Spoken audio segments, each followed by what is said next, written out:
Wa in tuti'u Allah wa rasulahu la yalidkum min a'malikum syai'an.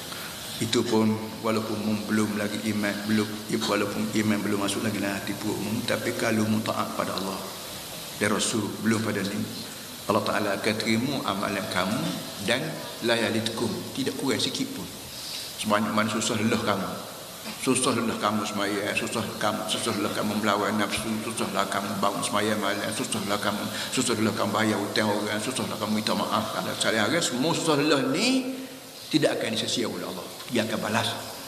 Balas ni kita panggil balas dengan pahala. Kalau kita kerja dengan orang, dia balas dengan duit. Kita dengan Tuhan, dia balas dengan pahala.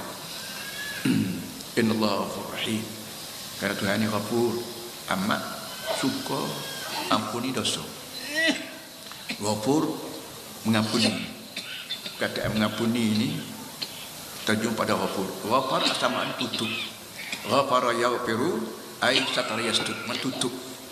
Bila kita buat salah, pas orang maaf, arti dia tutup silapan kita. Jumpa kali yang kedua pun dia senyum, tidak balas. Kalau senyum, tidak masam muka. Kalau kita balas dengan orang, pas dia masam muka 4-5 hari masam muka lagi, arti benda tu ada di depan dia. Dia tak tutup. Kita kata minta maaf lah. Ighfirli, tolong ampun dosa, tolong ampun kesalahan saya. Ampun mana tutup.